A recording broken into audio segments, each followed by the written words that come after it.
Welcome to the custom glue stick tutorial. These are super easy to personalize with any theme or character. If you don't have the template yet, make sure to grab it. I'll leave the link in the description. Also, be sure to check out our other matching school supply templates. Before we get started, let me quickly show you what's included in the template.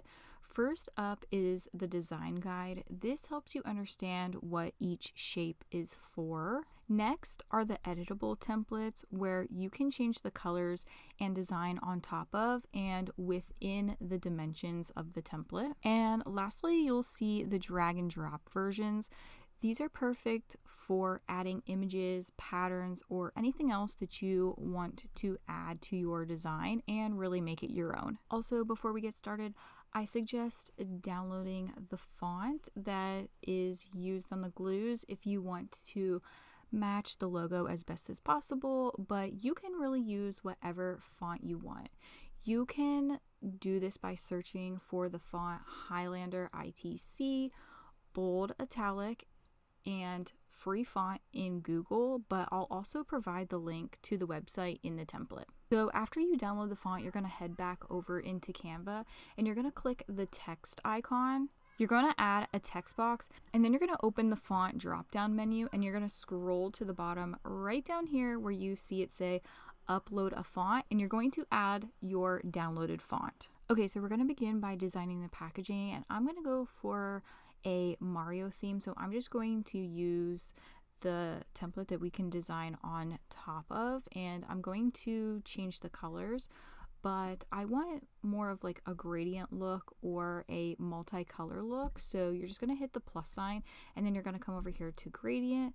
I'm actually going to pick the colors of Mario, or that Mario is known for. So I'm going to choose a red and a blue color, and I want a little bit more red than I do blue, so I'm actually going to add a second red in there, and then I'm going to select my blue color. And once you do that, you can kind of play around with the styles down here as far as which way you want your gradient to fade. So I'm going to do something like this, and then I'm going to select the back of the packaging, and that should already be saved over here in your colors, so you won't have to do that again. So I'm just going to select my gradient for the back of the packaging. That way they both match when we fold it and glue it together. Now this line right here is just the fold reference line. You can delete this, you can change the color or change the opacity. It's really up to you. It's just there to guide you on where exactly to fold it once it's cut. Now we want to add the glue logo and the characters, so I'm going to go to Google and I'm going to search for Elmer's glue logo PNG. Okay, so now you're going to want to try to find a logo that has a transparent background. You technically don't have to find one that has a transparent background. If it does have a white background like this, you can save it, and if you have Canva Pro, you can use the background remover tool. But if you don't have Canva Pro, you can just type in Google free background remover and remove the background from whatever logo you want to use. If you've been wanting to try out Canva Pro, I'll leave a link to the free trial in the description as well. That way you can try it out for yourself. But once you find your image, you're going to go ahead and download it. Find our characters, so I'm going to type in Mario character PNG, and then I'm going to find one that has a transparent background or remove the background myself. So I'm just going to click on one, and as you can see, when I clicked on it, it went from white to this checkered background, so we know that that is in fact a PNG and a transparent background. So once you find your characters, you're just going to go ahead and save them, and then we're going to jump back into Canva and upload them. So once you upload your images into Canva, we're going to just resize them and place them where you want them. We just have to make sure that we're keeping all of the images within the rectangle template here. And we're also going to have to lock the template, because otherwise, if you drag and drop your elements on top of it, it's going to drag and drop into the template. So what we have to do is click on the template, and then we're going to hit this little lock button and then hit it once more. So you can see that when we drag and drop the elements now, it's not dragging into the template. After you get your images all placed, Now we're going to add the font using the font that we downloaded. So I'm just going to come over here to text. I'm going to select a text box, and then I'm going to add whatever I want it to say. And I'm going to change it to that font that we downloaded before if you decided to download that font. So I'm going to highlight both. I'm going to highlight all the words and select our font. So now you can mess around with the spacing and the color. So I'm going to change the color, and then I'm going to go to effect, and I'm going to give it a little bit of an outline. And you can adjust the thickness. You can make it thin or thick. So I think I like something like that. Now for the backside, I'm not going to put any designs on it, but obviously you can repeat what we did over here and put it over here, or design it with something completely different, but I'm gonna leave it plain since it's just the back. Once the packaging is complete, you're going to move down and work on, this is for the liquid glue, and this is the label for the glue stick. So you're basically just going to repeat the same exact process. You can give it a colored background, a pattern background, or whatever you choose, and then you're going to add your elements onto the design and any text that you wish it to say. So I just selected the color gradient that I use for the packaging. I'm going to add the logo. Now for this one, the only thing that I think I want to do is I want to add a little bit of a glue drip since it is for liquid glue. So obviously this isn't going to line up perfectly with this little point here. So I'm going to show you how to do that. So what we're going to do is we're going to come up here. We're going to copy this frame. We're going to paste it. Then we're going to take our glue element and drag and drop it into the frame template. And then I obviously don't want this white right here, so I'm going to remove the background. You can always find, if you want to do like a glue drip or anything like that, you can find one on Google and just type in PNG and it'll work the same. I just picked one here in Canva and it obviously had a background, but you can obviously find one without a background. And then I'm just going to layer it on top. I'm going to come up here to position so that I can see my layers, because I want this glue to go behind the logo. Add our characters on top. But again, we need to lock our template shape because otherwise the image is going to drag and drop into our template. So we're going to click on our template shape. We're going to hit lock once and then lock twice. And we're going to be able to add our characters on top.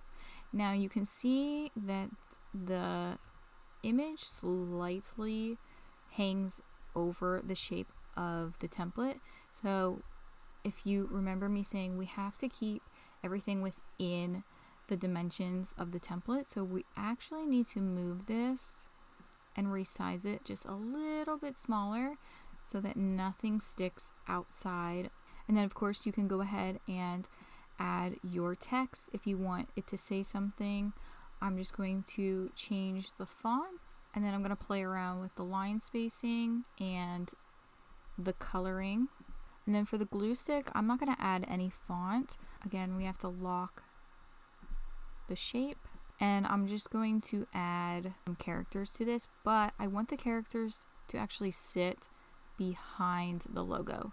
So I'm going to come to position, I'm going to come to arrange, and I'm going to send it backward. Okay, so now that everything is designed, we're going to save it and bring it into Design Space, or you can use scissors if you wanted. So I'm going to hit share, and then we're going to hit download, and then we're going to select PNG, and we're going to hit transparent background. If you're cutting with a Cricut, this step is very important. Then you're going to come down here and select which page you want to save. So I'm just going to hit current page, and then you're going to hit done, and you're going to hit download. If you're cutting by hand, you can select PDF print and then the pages that you want to download. So once we upload the templates into Design Space, we actually have to resize them. Cricut has a really hard time keeping the dimensions of PNGs, so as long as nothing was moved out of place on the original template in Canva, these are the dimensions that we're going to resize them as. Okay, so to find the dimensions of what we need to resize each template in Cricut, what we're going to do is we're going to highlight our template and all the elements. We're going to group it together, and then you're going to come to these three dots over here. You're going to click position, and you're going to go to arrange, and right here are the dimensions that we need to tell Cricut on what we need to resize this template as. So we're going to hop back into Cricut and we're going to resize it as 6.92 inches in height. We're going to select our rectangle packaging template. We're going to change to 6.92 inches. And we're going to do the same thing for our glue labels. So we're going to select both of the templates as long as it wasn't moved at all. With the elements, we're going to group it together because otherwise it won't tell us the correct dimensions. And then we're going to resize it to 3.08 height. So we're going to hop back into Cricut. We're going to select our layer, 3.08 height. And it's telling us that the width is 5.3 inches. So to double check that we have the right size, so right here, this will round up, so 5.3 inches. Now we can hit make it. So for the packaging, when we get to the next screen for our base material, we're going to select cardstock because we're actually going to print and cut this on cardstock. And then for the glue labels, we're actually still going to select medium cardstock because we're going to actually print these out on sticker paper, but we want Cricut to cut all the way through, even the backing of the sticker, because you'll see why in part 2 when I show you how to apply them to the glue bottle. So this concludes part 1 of the tutorial. Please don't forget to like and subscribe, and I'll see you in part 2.